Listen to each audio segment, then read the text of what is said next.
Vamos lá, pessoal. Eventualmente, pacientes com câncer podem ter glomerulopatia. Essas glomerulopatias podem ser primárias, podem ser paraneoplásicas, ou podem ser até secundárias ao próprio tratamento oncológico, tá? Então, o objetivo desse bloco pequeno, né, de aulas que a gente vai ter aqui no curso, é ajudar vocês a fazer a distinção entre essas três situações, tá? Começando, então, pelas glomerulopatias paraneoplásicas, né, que é um assunto familiar ao nefrologista geral, né? Eu acho que todos vocês aqui já ouviram falar, pelo menos na associação entre a glomerulonefrite membranosa e o câncer. Bom, então, começando aqui pelas glomerulopatias paraneoplásicas, né? O que que é uma paraneoplasia? São manifestações do câncer que não estão diretamente relacionadas a uma extensão física, tá, do tumor. Esse é um assunto relativamente familiar para todos nós, como nefrologistas, né? Acredito que todos vocês já tenham ouvido falar na associação entre o câncer e a glomerulonefrite membranosa. Tá? A determinação, né, de que glomerulopatias paraneoplásicas podem ser complicações do câncer surgiu da observação de que, em alguns pacientes, as glomerulopatias apareciam temporalmente relacionadas ao diagnóstico do câncer. Tá? Na literatura, o pessoal costuma usar entre 6 a 12 meses antes ou depois, né? O aparecimento da glomerulonefrite de 6 a 12 meses antes ou depois do câncer, tá? Fora essa associação temporal, alguns aspectos reforçavam essa possibilidade, né? Então, por exemplo, alguns pacientes eles tinham remissão da glomerulopatia após a cura ou controle da neoplasia. Em outras situações, a glomerulopatia recorria junto da recorrência do câncer, tá? E um dado que corroborou bastante essa associação entre o câncer e uma glomerulonefrite paraneoplásica foi a partir do momento que passaram a ser detectados antígenos tumorais nas biópsias renais, demonstrando ali um link, né, fisiopatológico que dá uma sustentação mais científica para essa associação, tá?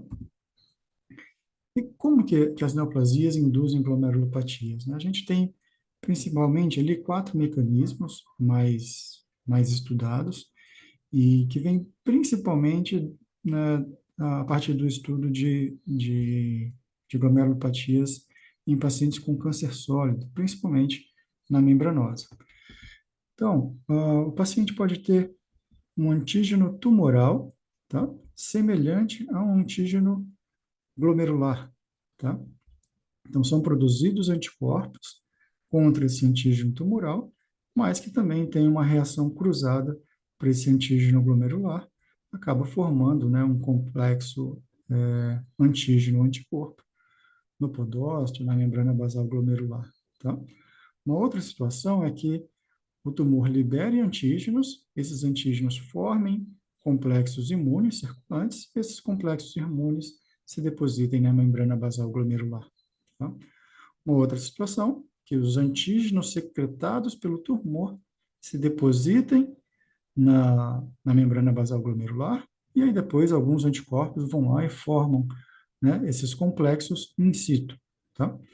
E uma quarta teoria é de que algum estímulo seja responsável tanto pela gênese do tumor quanto pela gênese da glomerulopatia, tá? Isso, por exemplo, no caso de uma hepatite C, por exemplo, causando tanto um tumor hepático quanto alguma glomerulopatia. E quais são os diagnósticos mais frequentes, né? Esse estudo aqui, ele levantou todos os casos relatados e séries de casos, né, disponíveis na literatura de 2005 a 2021, tá? A gente já vê aqui que essa complicação é uma complicação rara, são poucos os casos, tá? E, claramente, a glomerulonefrite membranosa é a que mais se destaca, né? Principalmente para os tumores de pulmão e tumores gastrointestinais. Tá? Existem relatos, né, de glomerulonefrite crescêntica, membrana proliferativa, GESF, IgA, mas claramente a principal associação e a associação mais estudada nesse contexto é a de tumor sólido com a glomerulonefrite membranosa. 30% das glomerulonefrites membranosas podem ser secundárias, infecção, autoimune e câncer também, tá? Alguns textos indicam ali que 10% dos pacientes com glomerulonefrite membranosa têm câncer. Eu acho esse número bastante superestimado, né? Mas é um número que não é desprezível, tá? Os cânceres de pulmão e trato gastrointestinal são os principais tipos de tumor, né? Como eu já disse para vocês. E frequentemente, né, a glomerulonefrite vai se manifestar antes do câncer até. Atualmente, a gente, né, sabe que a glomerulonefrite membranosa ela pode ser classificada baseadas em biomarcadores identificados nas biópsias, tá? Em relação à glomerulonefrite associada ao câncer, tem dois antígenos que são os principais, que seria o NEL1 e o THS-D7A. Esse antígeno NEL1, né, que é o Neural Epidermal Growth Factor, atualmente ele é considerado o antígeno mais associado a neoplasias. Tá? Então, a gente tem uma publicação recente do Kidney, né, demonstrando esse antígeno.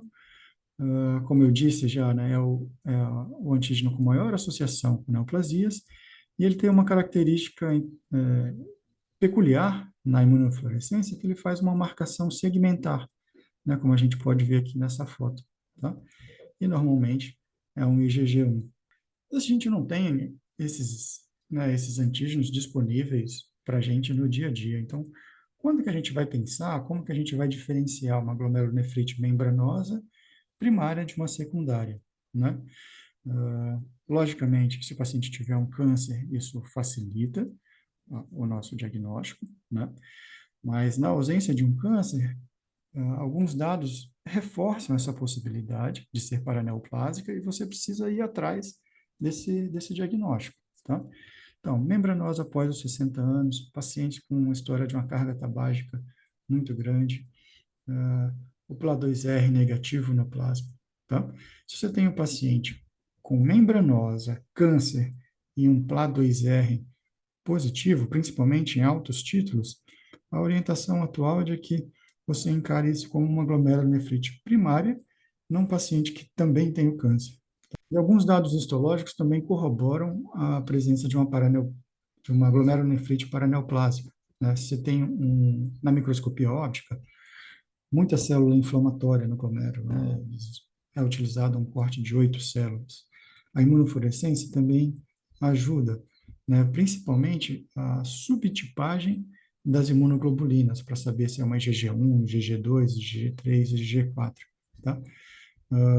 A presença de IgG1 e IgG2, elas sugerem a glomerulonefrite membranosa, né? Nem tanto a presença da IgG1 e IgG2, é principalmente a ausência da IgG4, tá? E como eu já disse para vocês, aonde estiver disponível, a avaliação do NEL1. IgA também é uma glomerulopatia raramente associada a tumores sólidos, tá? A gente tem alguns relatos de casos, a gente precisa ficar esperto para essa possibilidade se você está fazendo um diagnóstico de IgA num paciente mais idoso. Tá? A IgA não é uma doença que normalmente surge, né, em pacientes idosos. E uma característica, né, que já foi demonstrada é que esses pacientes com IgA paraneoplásica, eles têm uma chance grande de ter um padrão que não é muito usual para IgA, que é um padrão membrano proliferativo na microscopia óptica. Vasculite, também baseado em relatos de casos, pequenas séries de casos. A gente não sabe ao certo, né, se é só a sobreposição de duas doenças comuns em idosos, tá? Por exemplo, né, esse aqui é um estudo sobre a evolução da vasculite ANCA em idosos. Nesse estudo, 15% dos pacientes tiveram neoplasia em algum momento da evolução. Apesar dessa dúvida, né, é aceita essa possibilidade. Eu já vi uns 2 ou 3 casos que me pareceram realmente que a glomerulonefrite estava associada ao câncer, tá? E nesse tipo de complicação renal, a gente não pode esperar muito tratar a neoplasia. A gente sabe como evolui, né, uma glomerulonefrite rapidamente progressiva. A gente precisa tratar isso, né, de maneira agressiva e imediatamente. As microangiopatias trombóticas, né, a MAT, a gente conhece bastante no campo da onconefrologia, mais relacionada às drogas, né? A gente já vem comentando isso com vocês ao longo do curso. Mas a microangiopatia trombótica também pode ser uma manifestação paraneoplásica, tá? Isso é mais comum para tumores sólidos em fase final, assim, muito avançados mesmo, metastáticos. E uma coisa que é bastante comum é que os pacientes tenham infiltração medular, tá? Também já vi uns 2 ou 3 casos.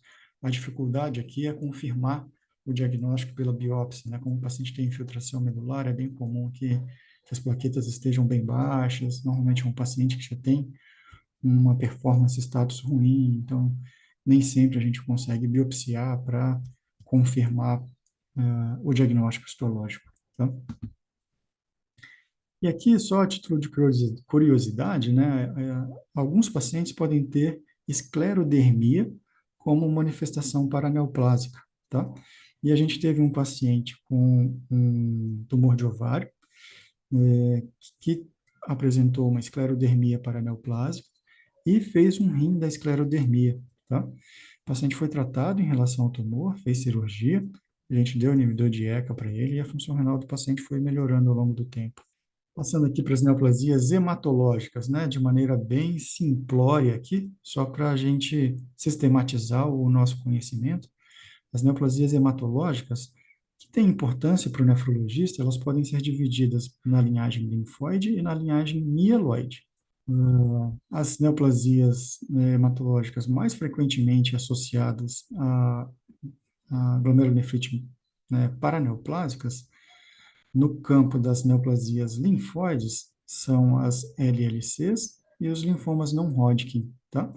Para esses dois tipos de neoplasias linfóides, o principal achado das biópsias renais nos casos relatados, né, de 2005 a 2021, é um padrão de glomerulonefrite membrana proliferativo. Mas, novamente, aqui a gente vê pelo número de casos, né, que essa é uma situação rara. Uma outra associação bastante clássica também, que isso a gente aprende estudando doença de lesão mínima, né, é a associação entre os linfomas de Hodgkin e a doença de lesão mínima, tá? Do ponto de vista das neoplasias hematológicas, essa é a principal associação demonstrada, tá? Então, falando aqui, né, do linfoma de Hodgkin com as doenças de lesões mínimas, menos de 1% dos pacientes com doença de Hodgkin tem essa complicação. É uma das associações entre, neoplasia linfóide e glomerulonefrite paraneoplásica mais descrita.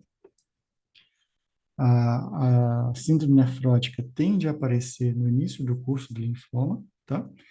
E normalmente são pacientes corticoide resistentes.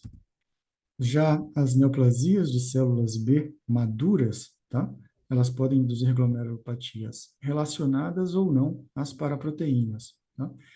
A gente vai ter um bloco específico de doenças renais relacionadas às paraproteínas, tá? Então, nessa aula eu vou focar mais nas outras.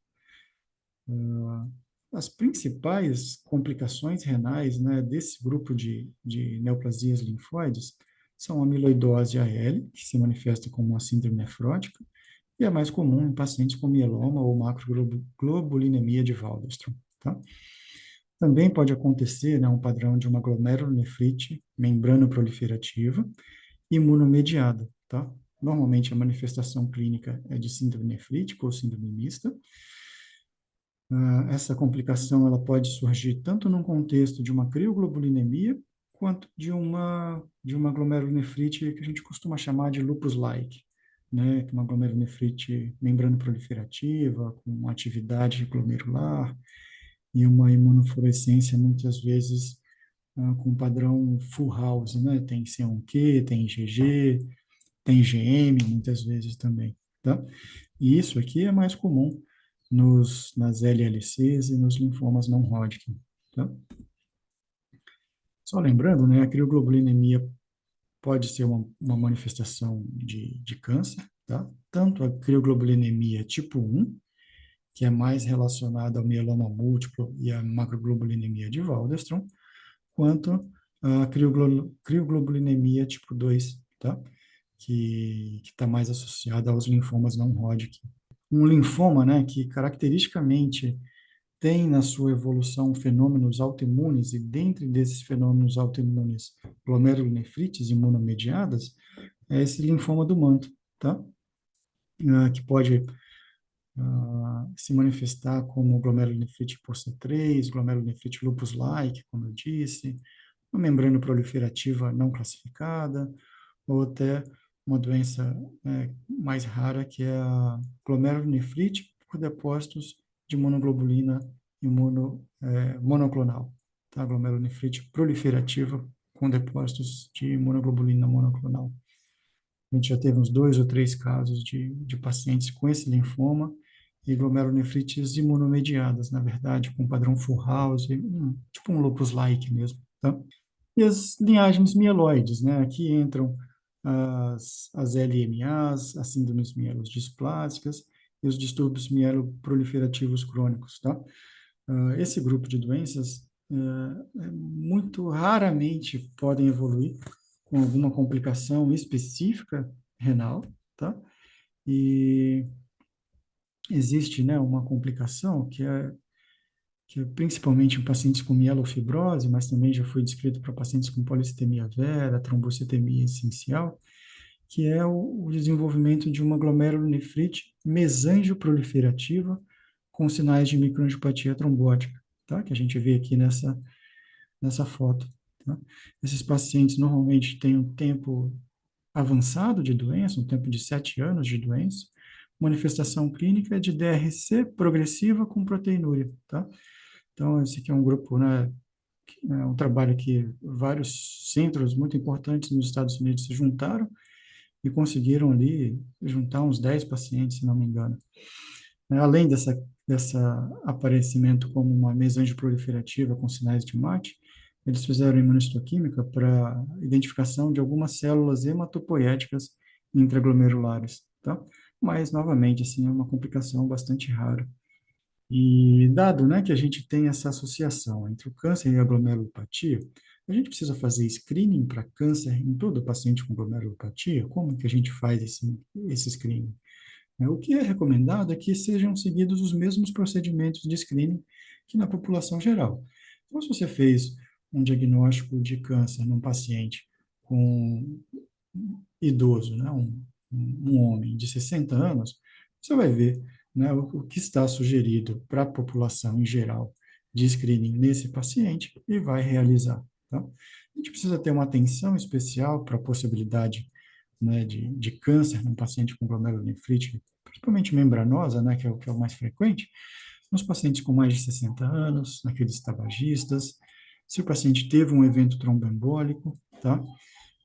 Naqueles casos de infecções virais, como, né, causa da glomerulopatia, e nos pacientes que têm utilizado os imunossupressores previamente, principalmente ciclofosfamida, em doses muito elevadas, tá?